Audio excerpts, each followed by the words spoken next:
Chapter 10. I hope you're kidding, Josh said. It's a Halloween joke, right?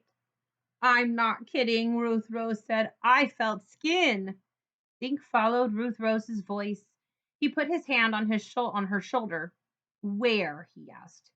Ruth Rose took Dink's hand and stretched out his arm. Dink's fingers felt clothing, like a shirt. Moving his hand, he felt another pair of hands and rope wound around them. He moved his hand up and felt a face. Then his fingers touched something smooth, not skin. It was tape. The mouth behind the tape made a choking sound. Guys, there's someone tied up and gagged down here, Dink said. Help me get him loose. Dink worked on the tape. He found a corner and carefully pulled it away. Thanks, man, a hoarse voice said. I could hardly breathe. Who are you? Dink asked. I'm Hank. Those two guys who tossed you in here stole my truck, the man said. The random cowboy truck? Ruth Rose asked. Yes, I was supposed to go to the bank and pick up one of my mechanical horses, Hank said. They jumped me and drove me here. I've been in this stinking hole for hours. Can you get these ropes off? Dink tried loosening the knots at the man's wrists, but couldn't. These knots are too tight, he said. Ruth Rose got her knife out of her book bag. Here, try this, she said, handing the knife to Dink. Just then they heard a loud motor over their heads. Are they leaving? Josh asked. No, they're using a paint sprayer on the truck, Hank said. I hope they choose a good color. Dink opened a blade in Ruth Rose's knife. Soon the ropes were off and Hank sat in the dark. Thanks, kid, he said. Who are you, anyway? Dink explained who they were and why they'd hidden in the truck. So they robbed the bank and hid the money inside my horse? Hank asked the kids. Yeah, and they're going to get away with it, Josh said. Maybe not, Dink said.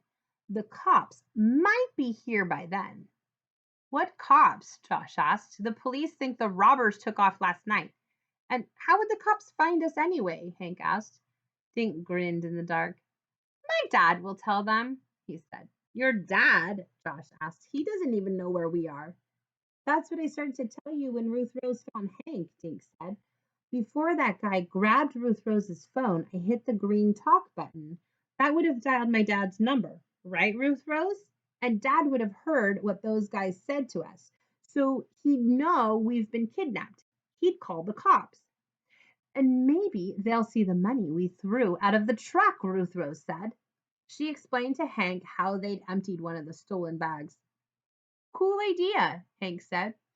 What if your dad didn't answer his phone? Josh asked Dink. What if he left it somewhere or went out for a walk without it? Dink felt his stomach clench like a fist. He hadn't thought of that. Of course, if his dad didn't hear the phone ring, he wouldn't answer it, and he wouldn't hear what any of them said before they were lowered into the hole. There's Hank.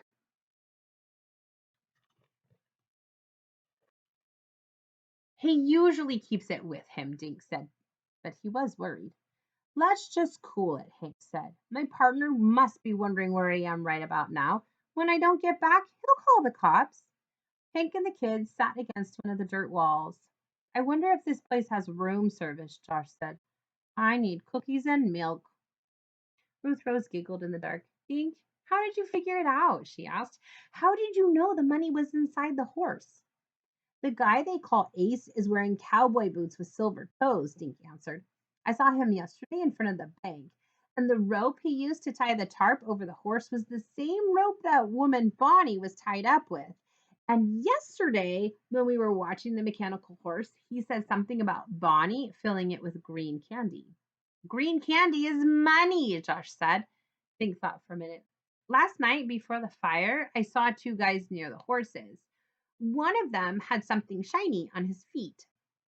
At first, I thought it was that cop who was dressed as a spaceman. He was wearing sneakers with heels that lit up. But now I realize what I saw was the silver tips of Ace's cowboy boots. So you figured out it was an inside job, Hank said. Right, Dink said. I think Bonnie was lying when she told the police that the men kidnapped her late last night. I'll bet she let them inside early this morning. When the vault opened at 8 o'clock, they hid the money inside the horse. Then they tied Bonnie up to make it look like she was innocent. So she knew her boss would come pretty soon and find her, right? Josh asked. Yeah, but by the time they figured everything out, Ace and Goose would be far away with the money, he said. She's probably going to meet them somewhere. But I still don't understand why they burned the hay wagons last night, Josh said. The way I figure, they wanted the cops to think the bank was robbed late at night while we were all stuck in the woods. Bonnie told Officer Clever that the crooks came at midnight and took only a small amount of money, then left. The police would figure the crooks had over 8 hours to get away and wouldn't bother going after them. Wow, that was some plan, Hank said, when the real plan was to hide the bags of money in the horse after the vault opened this morning. Right, Dink said. Bonnie must have told Ace and Goose that you were coming to pick up your horse, so they decided to take your truck so they could get the horse. You got that right, Hank said. They dumped me outside my house, made me spill my coffee. Next thing I know, I was in this hole. Suddenly, the paint sprayer motor stopped. What's going on? Josh whispered. Either they finished the paint job or they ran out of paint, Hank said. The four prisoners sat in the dark listening. They heard nothing. Dink had an idea. Hank, can I stand on your shoulders? He asked.